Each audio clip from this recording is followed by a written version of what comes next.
10 ओळींचा सुंदर निबंध. झाडांचे महत्त्व. झाडे लावा, झाडे जगवा. 1. झाडे ही निसर्गाने दिलेली अमूल्य देणगी आहे. 2. झाडांशिवाय आपण जगू शकत नाही. 3. झाडे आपल्याला शुद्ध हवा, सावली, फळे, फुले आणि लाकूड देतात. 4. झाडांपासून औषधे तयार केली जातात.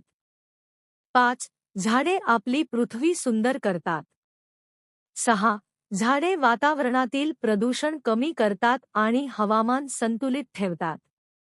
7. झाडे जमिनीला धरून ठेवतात. 8. आजकाल वाढत्या शहरीकरणामुळे आणि जंगलतोडीमुळे झाडांची संख्या कमी होत आहे. 9. झाडे ही आपल्या जीवनाचा आधार आहेत. 10. त्यांचे महत्त्व ओळखून आपण त्यांचे जतन केले पाहिजे.